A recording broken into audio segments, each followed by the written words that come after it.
Amados e queridos irmãos, nesse vídeo aqui eu quero falar sobre sistemas de governo, porque Deus sempre agiu por meio dos governos e os governos estão aí. E sabemos que todas as coisas contribuem para o bem daqueles que amam a Deus, daqueles que foram chamados, daqueles que foram escolhidos. Então, Deus tem aí o seu plano, o seu projeto, Ele é soberano e Ele está no controle de todas as coisas. No plano eterno de Deus, mas nós estamos aqui no espaço, no tempo, nesse mundo que jaz no maligno, e aqui existem sistemas de governo. E eu quero explicar para você de forma simples e objetiva. Vou te falar sobre o que é o socialismo, o que é o comunismo, o que é o fascismo, o que é o nazismo, o que é o capitalismo, e eu vou te falar também o que é o cristianismo, porque o cristianismo também é um sistema de governo. É um sistema de governo teocrático. Teo é Deus, cracia é governo. Então, teocracia é o governo de Deus. O reino de Deus, ele já existe. João Batista diz: arrependei-vos, porque é chegado o reino de Deus. E Jesus veio estabelecer o reino dele aqui nessa terra. E o reino dele funciona. Ele é um reino eterno. Ele não tem fim. Que seja feita a vossa vontade, assim na terra como no céu. Muito bem, então vamos lá. O que é o socialismo? Vou te explicar de forma simples e objetiva para que você possa entender. O que é o socialismo? Governo humano, né? Governo aqui terreno, horizontal, governo horizontal. Então, no socialismo, você tem duas vacas, o governo te toma uma vaca, dá para aquele que não tem nenhuma vaca e você fica só com uma vaca. Esse é o sistema de governo socialista. Então, o que é o comunismo? No comunismo, você tem duas vacas, o governo te toma as duas vacas, fica na responsabilidade de te dar o leite e você vai ficar na total dependência do governo. Esse é o sistema comunista. Então, o que é o fascismo? No fascismo, você tem duas vacas, o governo te toma as duas vacas, você vai lá comprar 1 litro de leite, ele vai te vender 1 litro de leite por o preço de uma vaca. Então, é o fascismo.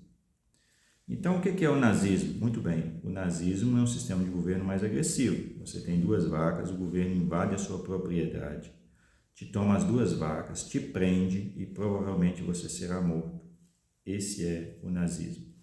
Muito bem, o que é o capitalismo? No capitalismo, que é o que mais funciona em todo mundo, você tem duas vacas, você vai lá no banco, toma um dinheiro emprestado com um juro bem pequeno, uma carência boa, aí você vai comprar 8 vacas, juntar com as duas que você já tinha, somando assim 10 vacas, você compra também um touro bom de procedência.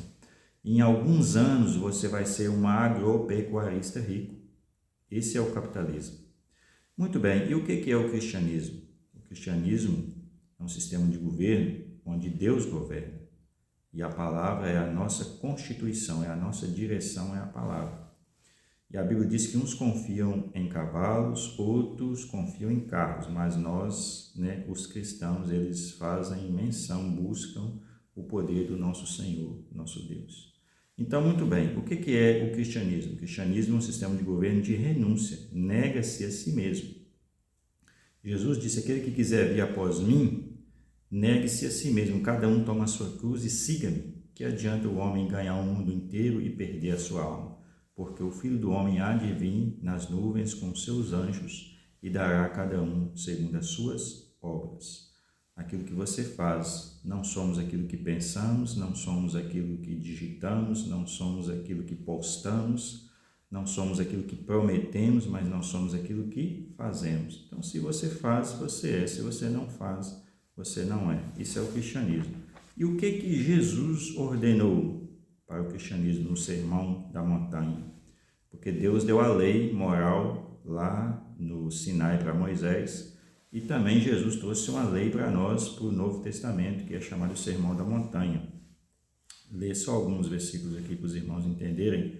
E diz assim, Mateus 6:10, na oração tão conhecida como é a oração do Pai Nosso.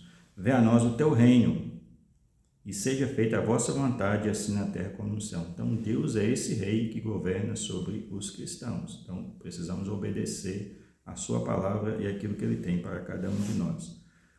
Olha só o que diz Mateus capítulo 6, versículos 19, 20 e 21. Não ajuntem riquezas aqui na terra, onde as traças e a ferrugem destroem e onde os ladrões arrombam e roubam. Pelo contrário, ajuntem riquezas no céu, onde as traças e a ferrugem não podem destruí-las, e os ladrões não podem arrombar e roubá-las.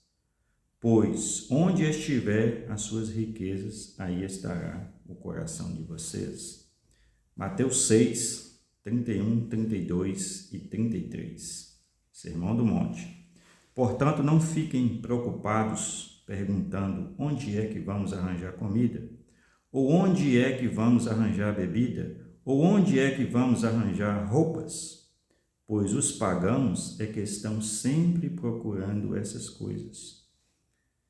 E aí ele continua: o Pai de vocês que está no céu, Jesus falando, o Pai de vocês que está no céu sabe que vocês precisam de tudo isso. Portanto, ponham em primeiro lugar na sua vida o reino de Deus e aquilo que Deus quer, e Ele lhes dará todas essas coisas. Ou seja, coloque em primeiro lugar o reino de Deus e a sua justiça, e essas coisas Deus vai acrescentar: que comer, que beber e o que vestir. Isso Ele não vai deixar faltar, é o que Ele prometeu. Jesus não disse para o homem abraçar um sistema de governo humano, mas colocar em primeiro lugar o seu reino, que não é deste mundo. Muito bem, então, existe um reino espiritual, que é um reino eterno, e os cristãos fazem parte desse reino. A partir do momento que ele saiu das trevas, Deus te tirou das trevas e transportou para a luz, tirou de um charco de lodo, colocou seus pés sobre uma rocha e firmou seus passos. Então, essa é a igreja. Então, existe a igreja organização e existe a igreja organismo vivo.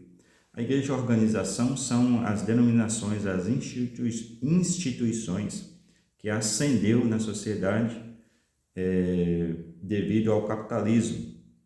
E se você for fazer uma pesquisa, você voltar atrás, a igreja primitiva, que não tinha nenhum tipo de recurso, venceu o judaísmo, venceu o romanismo, venceu o gnosticismo, e por 300 anos essa igreja foi uma igreja vencedora, sem nenhum tipo de recurso.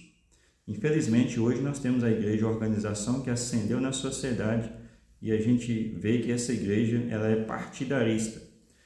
Mas olha só o que Jesus disse depois de morrer, ressuscitar e subir aos céus. E ele escreve, manda cartas para as igrejas. O apóstolo João foi arrebatado em espírito e escreveu o Apocalipse. E olha só uma carta à igreja de Filadélfia.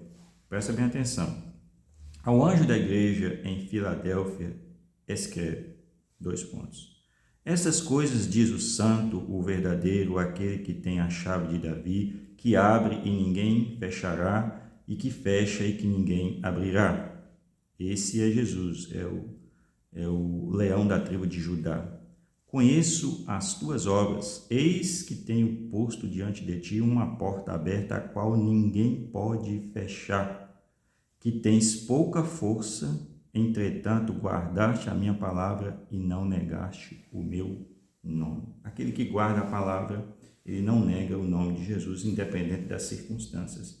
Porque Jesus disse: as portas do inferno não prevalecerão contra a minha igreja. Olha só, Jesus tem uma igreja. Essa igreja não tem placa denominacional. Essa igreja é de Jesus. Amém? Que Deus vos abençoe, que essa palavra possa falar ao seu coração e que você não fique com medo. Porque a Bíblia diz que Deus não nos deu espírito de medo, mas de fortaleza, amor e moderação. Então, essa igreja, organismo vivo, que é independente, é uma igreja que ela depende de Jesus.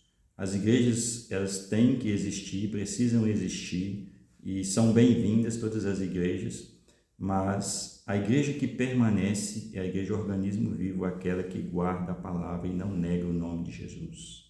Então, essa igreja é a igreja que vai permanecer até o fim. Ela não nega o nome de Jesus e ela não vive de acordo com as circunstâncias. Ela vive porque ela vive pelas promessas de Deus. E as promessas de Deus, elas não falham. E Deus tem promessas extraordinárias para o teu povo.